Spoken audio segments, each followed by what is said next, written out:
پردہ دار قسط نمبر 1۔ اسکول لائف میں تو یونیفارم کی پابندی ہوتی ہے، بھلا یونیورسٹی میں کون پوچھتا ہے کہ کیا پہنا ہے اور کیوں پہنا ہے؟ ویسے میں نے سنا ہے اگلے مہینے جینس پر پابندی لگ رہی ہے، وہ تو الگ بات ہے، مگر اس لڑکی کو کیا مصیبت پڑی ہے خود کو اتنا چھپا کر رکھنے کی؟ شاید اس کا چہرہ جھلس گیا ہوگا یا رنگ ڈارک ہوگا، پھر بھی یار اس کی خوبصورت آنکھوں سے ایسا تو نہیں لگتا۔ تابش اس کی جانب متوجہ نہیں تھا، وہ موبائل پر کچھ دیکھنے میں مصروف تھا۔ سمیر حسب عادت بولے جا رہا تھا، مگر آج اس کا ٹاپک وہ لڑکی بنی ہوئی تھی جو برقع پہنے یونیورسٹی آیا کرتی تھی۔ وہ گراؤنڈ میں بالکل سامنے بیٹھی کچھ پڑھنے میں مصروف تھی۔ تابش اس کی طرف دیکھو، اکیلی بیٹھی ہوئی ہے، تمہیں کہا تو ہے ٹرائی کرو، شاید ڈبے میں سے ہیرا نکل آئے۔ یار یہی تو موج مستی کے دن ہیں، اس سیمسٹر کے بعد تم کہاں اور ہم کہاں؟ سمیر اس کے کانوں سے ہینڈ فری نکالتے ہوئے بولا۔ تو کیا کروں؟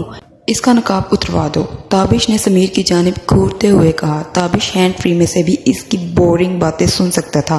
اچھا اتنی ہمت ہے تم میں؟ ارے وہ کوئی عام لڑکی نہیں ہے، برقع پوش ایٹم بم ہے، پچھلے سال نوید کی درگت بنوائی تھی اس نے، سمیر نے مسکراتے ہوئے کہا۔ تابش نے بیگ اٹھایا اور اس کی طرف چل دیا۔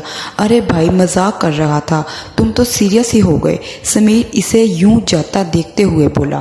تابش اس کے پاس جا کر بیٹھ گیا۔ لڑکی نے ایک پل کے لیے اس کی طرف دیکھا اور پھر کتاب پڑھنے میں مصروف ہو گئی۔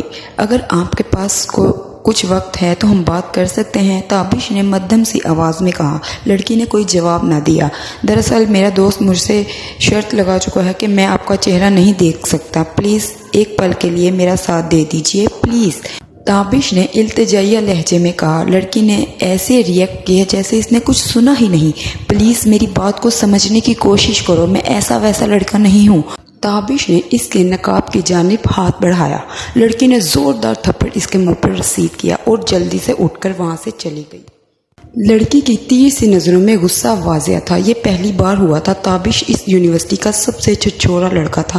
خوبصورت ہونے کے ساتھ ساتھ وہ اپنے امیر والدین کی اکلوتی اولاد تھا۔ کئی لڑکیاں اس پر دل پھینکتی تھی، کئی مرتبہ وہ جیلوں کچہریوں کے چکر کاٹ چکا تھا، اور یہ سب اس کے لیے سرپرائزنگ تھا۔ اس کے بیک گراؤنڈ کی وجہ سے کسی میں اتنی جرأت نہ تھی کہ اسے روک سکے، مگر اس لڑکی نے اس کے غرور کو پارا پارا کر دیا تھا۔ تابش ریلیکس دوست، پہلے ہی کہا تھا وہ لڑکی ایٹم بم ہے، اب چھوڑو اسے، کینٹین میں چلتے ہیں۔ سمیر اسے بازو سے پکڑ کر کینٹین کی جانب لے کر جانا چاہتا تھا۔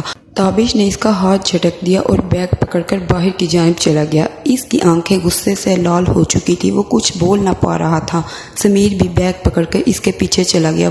وہاں کھڑے کچھ اسٹوڈنٹس اس تماشے کو خوب انجوائے کر رہے تھے، کیونکہ فی الحال یہی لڑکی تھی جس نے اسے دھتکارا تھا، ورنہ سبھی لڑکیاں اس کے آگے پیچھے رہتی تھی۔